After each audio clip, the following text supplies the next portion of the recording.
Iloilo, kamusta? Subong naman iya naton nga episode, no? Ining pilot episode naton. Bugal namon sang akon partner, si partner Al Fernandez, nga igadulong sa inyo ang isa ka ginapabugal nga Ilonggo gidya. Hindi siya kilala, hindi lang diri sa Iloilo, sa syudad, hindi lang diri sa Pilipinas, kundi sa bilog nga kalibutan. Kayo know what, partner, no? Yes. Pag magsiling ikaw sini sa ngalan niya palang iya partner. Kilala na rin siya. Yes, kilalang kilala tungod sa iyaging halin sa Lambunaw. He was named by Scott Kelby in 2009 Yes. as one of the top 5 photographers in the world, partner. That you've probably never heard of. Ay, grabe na si Yeah. Scott Kelby, So, partner. ang Sikat-sikat na aton siya. guest Oh. sold out annual photography workshops worldwide, including New York. Wow, partner, Wow. New York. Wala pa ko nakakadtoy ka, Yeah. partner. And the rest Los Angeles, of the wow. world. Amo pa lang tuging hambal ko, and the rest of the world, kay nga partner do ka excited na gid ako siniya sa Ay. aton episode, nga straight from our guest, mabatian naton. Wow. So, partner, ang imo anay nga pagpanamyaw sa aton nga mga televiewers. Mayong adlaw sa tanan, subong dibuinas gid kami nga nadakpan gid namon ang amon nga guest sa subong nga adlaw kabudli-budlay gini sa dakpon. Perte ka sa aton nga tawo.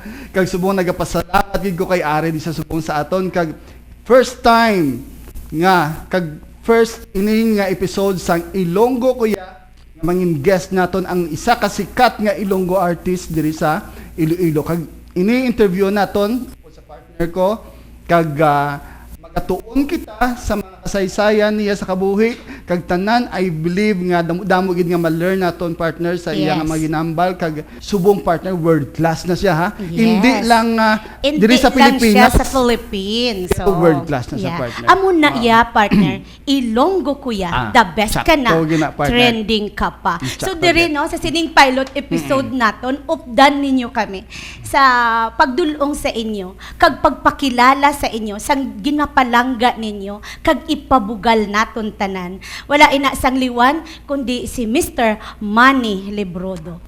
Mayong adlaw sa tanan nga mga Ilonggo nga nagatan-aw sa aton subong. Isa ini kadako nga bugal sa akon.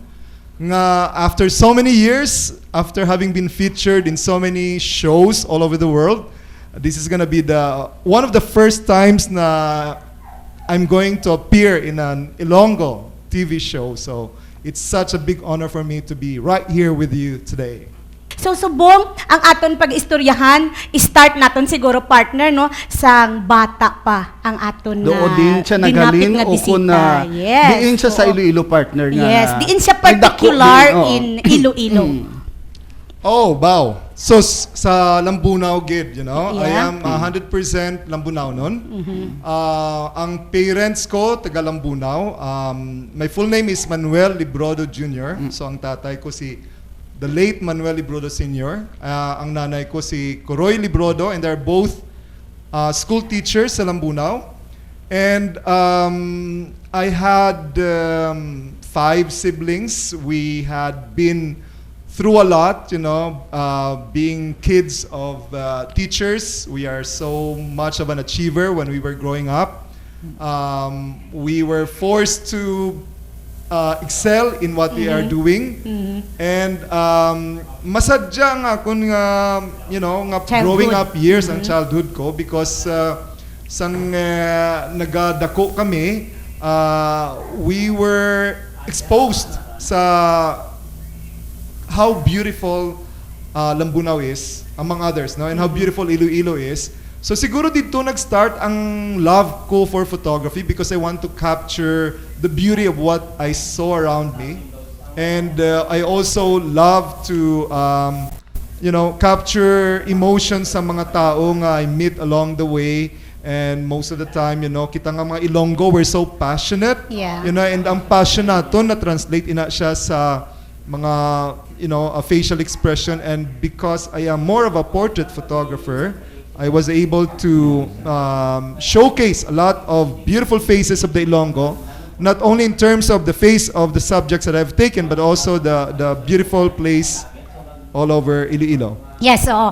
Na-mention mo kagaina, sir, no, ang ang photography. Pero partner, Oo. hindi lang tanay na magkadto, start tagid Asa yan, no? umpisa, gid. Let's start, isang bata pa si Sir Manny. Ano ang life? You graduated us in your elementary years. Yeah, nag-graduate ko sa elementary sa Delmes. Don Eugenio Ladrido Memorial Elementary School. Tapos ang nag-high school ko, And you emerged as? Oh wow, I was an honor roll, from grades 1 to 6. Yeah. I was an achiever. I was a very academic person. Kay wala man ko nag-excel sa iba nga field, so I was good ako sa pagtuon, Okay. And So no then, sports, wala sa mga sports. may sports ako nga gamay, may actually I write also, pero it's Okay. basically very academic, no? And then ay isang high school ko sa Lambunaw man ko gyapon, way pakita sang syudad, Okay. Lambunaw Institute of Science and Technology, and in 1981, that's how old I am. I graduated from high school, and I graduated at the top of my class. I was the school valedictorian. And then after that, I went to the city. Wow. UP Visayas ako, and the rest is history. Yeah. Okay, na-mention ni mo kagay na Sir Manny, pressured Yeah. ang imong life. Of course, kay tungod siguro sa gusto sang parents mo nga maabot mo. How was it kung i-compare mo atong mga pressures nga ato nga nabaliktad mo na, nga gin-learn mo i-love kag i-accept? Yeah. Had it made you really a better person kung sino ang Manny nga ginaatubang na namon subong? Oh, definitely, ang mga pressures natin nga naagyan, like for me, for example, pressures ko would be how to stay at the top of the class, Yeah.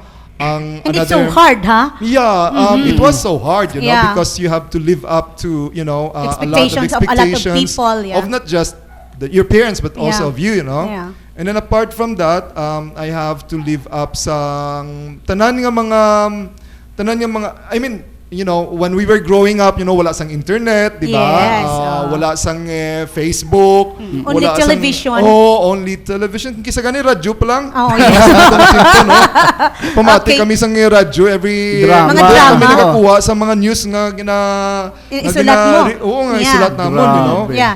No newspaper No yet. newspaper. Wala. So Yes. I think it was part of the pressure kay kabudlay mag-gather sang information during that time, no? Yeah. And also I think even if you are so talented, if you grew up during those times, it's so difficult for you to get noticed. Yeah, yeah. Kasi wala sang Correct. YouTube, Yes. wala Yes. sang Facebook, The exposure. Very wala important. sang exposure. Pero ini siya mga challenges. Ako ang mga challenges ko, for example, sang pag-graduate ko sa Lambunaw, I was the school valedictorian, so I thought I was the most intelligent person Wow. on earth. So I was so proud, Oh, wow. I marched towards UP campus, thinking that I would still be the most intelligent person. number Yeah. one. Number one, Ah. number one gali sa punta. Number one sa punta in terms of mga, mga scores ko sa mga math exams, Yes. Tapos ang ako nga pronunciation ginakadlawan, kay Kay kami kabalo sa first Lambunaw Yes. Amo gali sila mag-pronounce ang mga words, yes. you know? Ang paghambal mo pala, lain. pronunciation, Oo, hindi pronon. Oo, Yes, tama, you hindi know? pronunciation. So amo na nga mga challenges bila, Okay. pero what I feel is that in every life we have, even if we are successful na, kahit subong ko na nga stage being successful ako, there will always be challenges, That's correct. Yeah. Challenges comes in different form, Yeah. It can be small, it can be big, Yeah. it can be emotional, it can be physical, Yes. I think what makes a person successful is how he looks at those challenges. Ah. That's correct. And become bigger than those challenges, Yeah. It's easier said than done, pero yeah, we should conquer our fear. Yeah. We should conquer our challenges and be bigger than those challenges that we had Yes. faced in life. Yeah, so for you to become the champion of yourself, no? Oh yeah, because you were saying something about Ilonggo, kuya. Yeah. Yes, and I want to Ilonggo. make Iloilo proud, Yeah. Pero if ikaw mismo is not proud about you, you will never put Iloilo in the map, Ako, for example, I had been shooting a lot of, Iloilo, You know, I'd been shooting festivals, you know. Okay. I've been shooting people here in Iloilo. And sometimes, you know, I win competitions sa mga pictures ko nga Iloilo. Ang theme, you know. And sometimes may mga famous Ilonggo man ko nga mga tao nga ginashoot. And sometimes may mga interesting faces ako diri sa Iloilo nga ginashoot. I always make it the point nga ihambal sa bilog nga kalibutan nga this picture is taken from my hometown, you know. You're proud of it. And napabugal yagid. I have one cover sa Asian Geographic nga which was featured sa, of course, as one of their best cover, one of the best covers. So nagdaog siya sa isa competition among the magazines. And I'm proud to say na that picture is a picture of a warrior during the Dinagyang. You know? Wow. See? Meaning, through pictures, di ba, you could convey a lot of messages. Oh, yeah. Photography is a very powerful medium. Yeah. You know? Because if you, there are a lot of photographers, and we could see photography all over, all around us. But what makes the photography being taken or being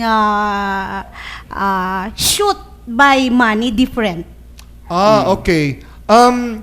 Ang akon nga photography basically is, I would say it's very artistic in the sense na kulang ako sa technical know-hows. Okay. No, so what I Parang lack daw in the raw. technical, Parang- what I lack in the technical aspect, I try to make it up sang akon yung artistic side sa Sides, photography. okay. But, you know, I think along the way, you know, as I get to encounter so many famous photographers from all over the world, nga mga co-speakers ko sila sa mga conventions all over the world, I realize nga ang pinagalika importante sa photography is not what you know technically. Oh, yeah. I think what is more important is the artistic side, the emotion that you capture, the Okay. soul of your Okay. picture. Okay. Kay ang manamigid nga picture is not a picture nga Very perfect beautiful. technically, but ang picture nga makarelate ka emotionally. That when you look at it,